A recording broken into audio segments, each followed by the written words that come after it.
jornais. Toque, toque, toque. 3 batidinhas. Quem está dentro pergunta.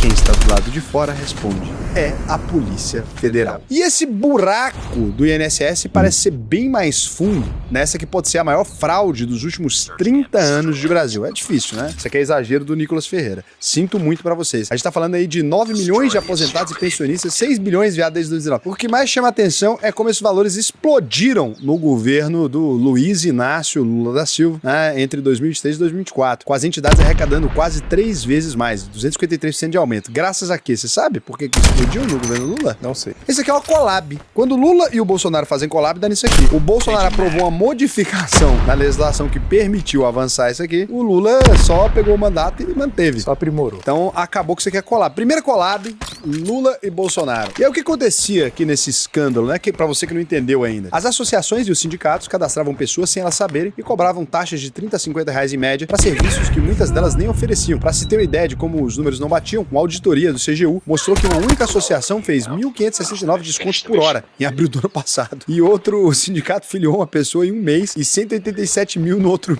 mês. Eu falo desde que o mundo existe. Acaba com esse trem de sindicato. Agora o INSS acabou de bloquear esses descontos e a justiça deu prazo de 48 horas para o governo explicar as fraudes. O governo tá falando que vai devolver o dinheiro, mas já tem vários deputados falando em criar uma CPI do INSS. Vai ter que criar, não tem como. E uma notícia curiosa, para dizer o mínimo, é que a AGU desistiu de bloquear os recursos de um dos sindicatos investigados. Coincidência ou não, tem o irmão do Lula como vice-presidente. Frei Chico, né? É assim que a gente chama ele, Frei Chico. É uma mera coincidência isso aí, é óbvio, né?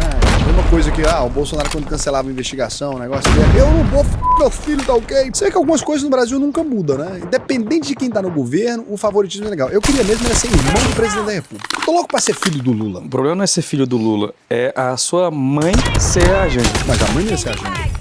Eu já tô vivo há 31 anos. A mãe ia ser a finada Marisa Letícia. Grande mulher. Grande Marisa Letícia. E a primeira esposa do Lula era a Cléo Pires. Cléo Pires? Você não assistiu o filme Lula, o Filho do Brasil? A esposa dele que morre é a Cléo Pires, caralho. Mas isso aí foi a maior vigarice do Lula. Que dia que o Lula ia pegar a Cléo Pires, gente? Para. É assim, Você vê que o Lula patrocinou aquele filme quando escolheram pra primeira esposa dele a Cléo Pires. Que isso, cara? Perdeu a mão. Perdeu a mão. Grande. Abraço pra Cléo Pires também. Mas nessa família dá pra pegar todo mundo, até o Fiuk. O mais feio da família é o Fiuk. A mãe deles é quem? Tem muitas. É porque o Fábio Júnior, né, que é o pai.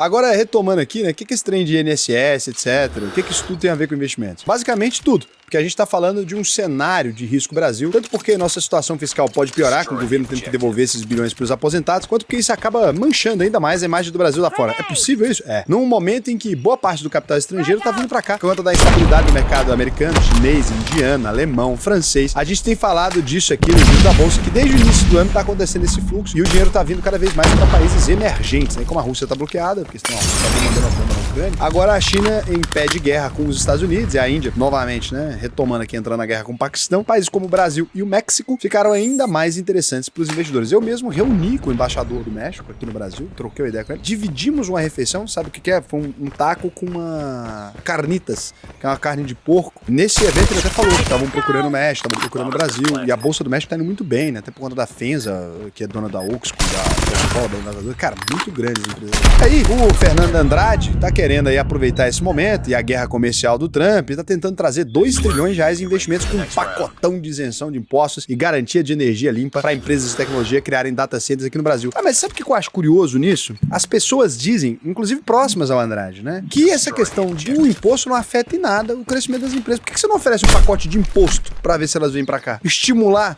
Você não estimula o Brasil assim? Ele cria um pacote de imposto para as empresas nacionais. Por que quando você quer estimular as empresas internacionais é isenção? Esse plano foi apresentado aí pelo Andrade para as Big Techs lá nos Estados Unidos. Fica claro aqui que o Haddad, para gringo, ele é uma tchutchuca. Ele é basicamente o Paulo Guedes com os bancos. É uma tchutchuquinha. Que lindo. Pra nós é o leão. Isso aqui me indigna de tal forma, mas de tal forma que me dá vontade de ajudar o cidadão brasileiro a migrar pro Paraguai e fazer elisão fiscal. Não que a gente vá fazer uma aula disso na UVP. Não que a gente estivesse ontem conversando com o advogado da Embaixada do Paraguai para poder dar a saída definitiva. Não que a gente tenha criado conta internacional para facilitar os desenvolvedores, por exemplo, a depositar o dinheiro deles em dólar e não dar entrada nesse dinheiro no Brasil. Claro que a gente jamais faria isso. Mas se você quiser saber essa e outras estratégias fiscais, o que eu te recomendo é acessar aqui a uvp.com.br e fazer a sua matrícula, porque em breve a gente tá aí abrindo nossa sede de Miami, nada a ver com isso, mas se você quiser saber um pouco mais, aí você pode ir lá. Até o Haddad a gente ajuda, a gente sabe que você tem um dinheirinho também. Você é descer das Big Techs, você não vai pegar nenhum por fora? Ah,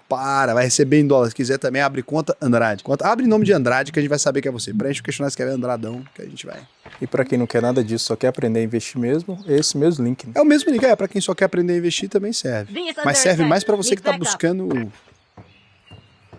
dinheiro. Então, voltando aqui, a gente estava mostrando que o cenário está favorável para o Brasil. E os primeiros acordos sobre tarifas do Trump também ajudaram aí. Nossa bolsa bateu o recorde nominal nessa semana. Porque em dólar mesmo é sem esperança. Mas é claro que a gente tem muita coisa ainda para resolver aqui dentro. O Banco Central subiu os juros de novo, agora tá Selic tá em 14,75% ao ano, ninguém aguenta mais. Isso porque a inflação continua muito alta, o IPCA subiu para 5,53% em abril, muito acima do teto da meta, que é de 4,50%. A comida tá cara, o serviço de saúde tá caro, o Comitê de Política Monetária, o Copom, que é quem define a taxa Selic, deixou bem claro que esse momento tá pedindo uma política monetária que a gente chama de mais contracionista, ou seja, eles estão querendo apertar ainda mais, ninguém aguenta mais. Já tá me parecendo o cinto da Carla, como é que é o nome dela?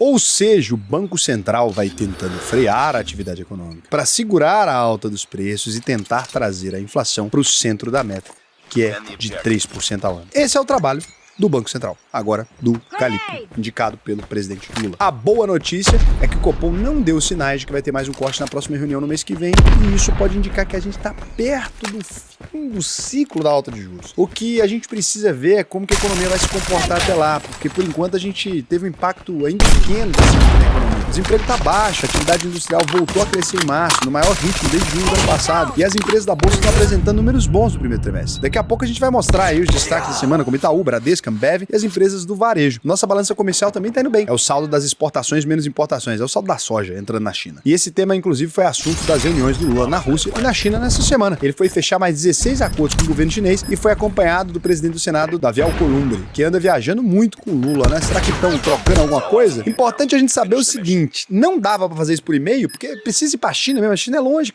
vai pisar na Rússia nesse momento, conflito, guerra. Se cai uma bomba no seu pé, imagina a situação que a gente fica, sem presidente da República, que triste que seria. Metade do Brasil em choro, outra metade em comemoração. Então acho que, Lula, o senhor já é um senhor de idade, pudesse resguardar um pouquinho mais. Vamos conversar primeiro com o Putin. Acho que o Putin de perto é até... né? Braço pro Putin. Sou fã do Putin. Sabe que eles tomou uma cachaçinha? Eu queria tomar uma cachaçinha com o Lula e com o Putin. Não, acho que só uma não. Você não tomaria uma dosezinha com o Lula e com o Putin? Eu tomaria. E com o Xi Jinping. Xi Jinping tem que ser saquê, né? Ah, não, é chinês. Isso aí eles gostam de saquê também. Todo mundo gosta de saquê. Saquê é muito bacana. Agora, se você for na China, você pode tomar um baiju. Já viu? Já tomou? Baiju é bem gostoso. É uma bebida clássica da China. Ele é feito de milhete com arroz. Chega até 60% de graduação alcoólica. Muito forte. Por isso que o Xi Jinping fica com aquele olhinho.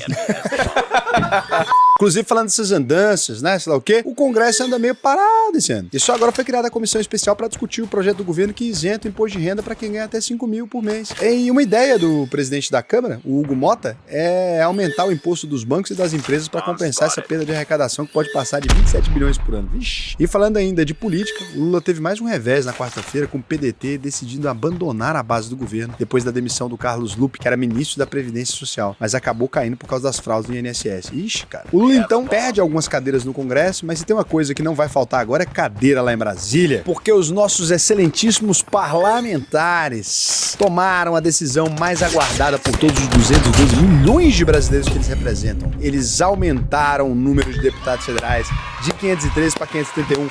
Bom pra caralho. O STF tinha pedido aí para eles ajustarem a distribuição dos deputados para corrigir a defasagem de alguns estados que cresceram muito nos últimos anos. Mas os deputados acharam que ajustar era pouco e que era melhor pro Brasil seria criar mais 18 vagas aí, que eles correram para aprovar essa lei ali bem rapidinho, enquanto ninguém via, né? O impacto no orçamento vai ser de apenas 65 milhões por ano. E é claro que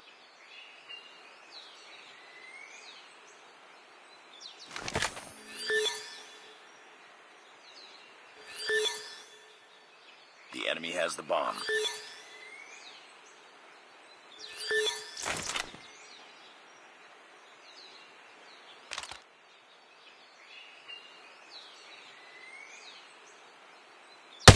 Spotted. Nice work. Get ready for the next round.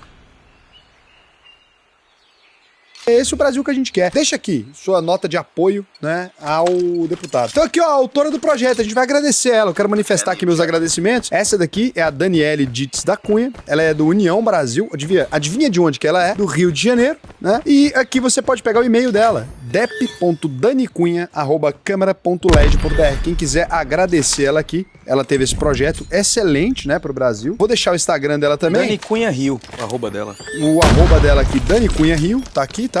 Então, cara, adoraria, ela tem 31 mil seguidores, eu adoraria que vocês pudessem ir nas últimas fotos dela e parabenizar ela, cara. Puta projeto especial pro Brasil, né? Uma coisa que realmente ela tem feito pra gente. Isso que a gente precisava. Então, assim, pra agradecer a Dani Cunha, eu gostaria que vocês fossem lá, agradecer ela, falar, que legal, né? Porque ela fez esse projeto bacana pra gente. Então, se você puder divulgar também que ela é autora do projeto, pra gente sempre engrandecer essas boas iniciativas que a gente tem encontrado aqui nos nossos deputados. Aquilo que é bom, a gente tem que parabenizar. Claro. Conto com a participação de vocês pra gente ir lá e parabenizar ela. Aí tem que ser agora, no horário que o vídeo saiu, que a Dani Cunha talvez, né, tá aí no domingo, tranquila, ela saber que ela é tão amada no Dia das Mães vai fazer toda a diferença pra ela, tá? Vai lá dar um feliz Dia das Mães, colabora com ela. E aí, saindo um pouco aqui do Brasil, felizmente, né, que ninguém aguenta mais, a gente teve uma semana boa pras bolsas lá fora, com a Europa indo bem, a Alemanha batendo recorde, o S&P 500 e o Nasdaq já recuperando toda aquela perda desde o início de abril, quando começaram com as tarifas do Trump. No início da semana, o secretário do Tesouro, Scott Bessent, já estava falando que as tarifas não são sustentáveis. E aí vieram as notícias que mais animaram os investidores. Primeiro acordo que os Estados Unidos fizeram com o Reino Unido, que também aproveitou e já fechou com a Índia. E depois a China confirmou que estava abrindo negociações com os Estados Unidos, mas deixou bem claro que o pedido partiu dos americanos. E isso é importante porque mostra quem cedeu primeiro, né, nesse caso. Então o Donald Trump mamou. Mas também é coisa pequena. Falando do Reino Unido, que deixou, né, no Brexit ali, foi embora da União Europeia. Foi embora em contratempo, hein? O último que saía apaga a luz. O acordo é muito importante porque as tarifas estavam afetando muito o setor automotivo, principalmente de carro de luxo. Inclusive a Jaguar Land Rover tinha suspendido temporariamente o envio de carros dos Estados Unidos. Graças a Deus pros americanos. E a Aston Martin tinha reduzido as exportações. Cara, vocês já viram os carros novos da Jaguar? Eu preferia fechar e falir com dignidade do que produzir essa merda. O acordo saiu no mesmo dia que a Inglaterra cortou os juros e o Banco Central Europeu deu indício de que também vai cortar. Cenário mais positivo, né? E saiu uma notícia no Wall Street Journal acusando a China de maquiar os dados econômicos, como o PIB, o fluxo de capital estrangeiro, os números do setor imobiliário e até o desemprego entre os jovens, para tentar mascarar uma possível crise. Será?